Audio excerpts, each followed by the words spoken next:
Right Sudheer, thank you. ఇది ఖైరతాబాద్ మహాగణపతిని ప్రస్తుతం trailer మీద తరలించారు. మరొక 2-3 గంటల్లో నిమజ్జన శోభాయాత్ర ప్రారంభమయ్యే అవకాశం కనిపిస్తోంది. ఒకసారి ట్యాంక్ బండ్ వెళ్దాం. అక్కడ మా కరెస్పాండెంట్ ఆలు రమేష్ ఉన్నారు. నిమజ్జనానికి సంబంధించిన డీటెయిల్స్ తెలుసుకుందాం. రమేష్, గణపతుల నిమజ్జనం కొనసాగుతోందా? ఇప్పటివరకు ఎన్ని విగ్రహాలు నిమజ్జనం అయ్యని అధికారులు చెప్తున్నారు? ఎంత సమయం పట్టే అవకాశం ఉందంటున్నారు పూర్తవడానికి? కొనసాగుతోంది. ఇంకా వేలాదిగా గణేష్ విగ్రహాలు నిమజ్జనానికి తరలి వస్తూనే ఉన్నాయి. మనం చూడొచ్చు. ఇటువైపు చూసుకున్నట్టయితే రవీంద్ర భారతి వైపు, మరోవైపు ఎంజే మార్కెట్ వైపు కూడా విగ్రహాలు బారులు తీరి కనబడుతూ ఉన్నాయి.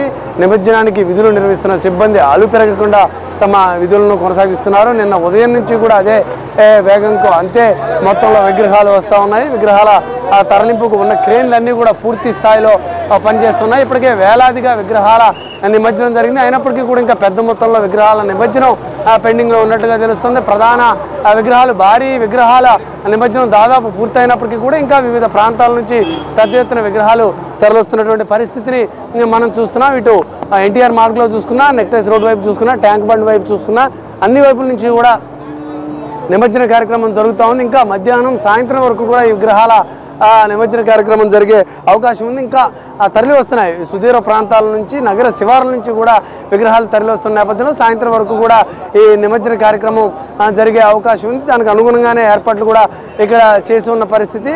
నిరాటంకంగా ఎటువంటి ఇబ్బందులు లేకుండా కూడా నిమజ్జన కార్యక్రమం ఇక్కడ జరుగుతోంది. అయితే ప్రధానంగా ఏదైతే మహాగణపతి, ఖైరతాబాద్ మహాగణపతి ఉందో, మహాగణపతి నిమజ్జనం ప్రతి సంవత్సరం ఆలస్యం అవుతుంది. ఈ సంవత్సరం మరింత ఆలస్యమైనటువంటి పరిస్థితి కనిపిస్తోంది. కొద్దిసేపటి క్రితమే మహాగణపతిని ట్రాలీపైకి ఎక్కించారు. ట్రాలీపైకి ఎక్కించిన తర్వాత ఆ వెల్డింగ్ వర్క్స్ పూర్తి చేయడానికి దాదాపు 2 నుంచి 3 గంటల సమయం పట్టే అవకాశం ఉంది. ఆ తర్వాత అక్కడి నుంచి మహాగణపతి కదులుతాడు. మొత్తంగా చూసుకుంటే ఈరోజు రాత్రి వరకు చీకటి పడిన తర్వాతే మహాగణపతి ఈ ప్రాంతానికి చేరుకునే అవకాశం ఉంది. ముందుగా, సాధ్యమైనంత ముందుగా మొదటి రోజు, రెండో రోజు స్టార్టింగ్లోనే నిమజ్జన కార్యక్రమాన్ని ముగించాలని అధికారులు ప్రయత్నం చేస్తున్నప్పటికీ కూడా పెరుగుతున్న విగ్రహాల సంఖ్య నిమజ్జన కార్యక్రమం ఆలస్యం కావడానికి కారణం అవుతుందని చెప్పొచ్చు. ప్రతి సంవత్సరం కూడా 10 నుంచి 20% విగ్రహాల సంఖ్య పెరుగుతుంది. ముందుగా కొన్ని విగ్రహాలను 11 రోజులకు ముందుగానే నిమజ్జనం చేసేందుకు అధికారులు ఏర్పాట్లు చేస్తున్నప్పటికీ కూడా సంఖ్య పెరగడం కారణంగా నిమజ్జన కార్యక్రమం ఆలస్యం అవుతుంది. ఈసారి మహాగణపతికి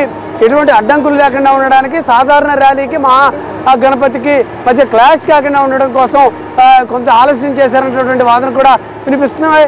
మరి ఒక 2-3 గంటల తర్వాత మహాగణపతి, ఖైరతాబాద్ మహాగణపతి అక్కడి నుంచి కదిలే అవకాశం ఉంది. మొత్తంగా చూసుకుంటే ఇటు ఈ గణేష్ నిమజ్జనం ఏదైతే ప్రస్తుతం ఇక్కడ కొనసాగుతుందో ఇది పూర్తి అయ్యేసరికి మరోవైపు మహాగణపతి సాగర్కు చేరుకుని 4వ నెంబర్ క్రేన్ ద్వారా నిమజ్జనం కావడానికి కూడా రాత్రి వరకు సమయం పట్టే అవకాశం కనిపిస్తోంది. ఇప్పటికీ నగరంలో పలు చోట్ల, ముఖ్యంగా సచివాలయ పరిసర ప్రాంతాల్లో, సాగర్ చుట్టుపక్కల ప్రాంతాల్లో ఇప్పటికీ ట్రాఫిక్ ఆంక్షలు కొనసాగుతున్నాయి. వినాయక నిమజ్జన వాహనాలను మాత్రమే, వినాయకుడు తీసుకొస్తున్నటువంటి వాహనాలను మాత్రమే ఇక్కడికి అలౌ చేస్తున్నారు. సాధారణ వాహనాలను, పాసులు లేనటువంటి వాహనాలను పూర్తిగా నియంత్రిస్తున్న పరిస్థితి. ఈ యొక్క పరంపర మరికొన్ని గంటలు కొనసాగే అవకాశం ఉంది. మధ్యాహ్నం తర్వాత 2-3 గంటల తర్వాత ఈ యొక్క నిమజ్జనం ఒక కొలిక్కి వచ్చే అవకాశం మనకు కనిపిస్తుంది. ఇది ట్యాంక్ బండ్ పరిసర ప్రాంతాల్లో ఎన్టీఆర్ మార్గంలో ఉన్నటువంటి తాజా పరిస్థితి.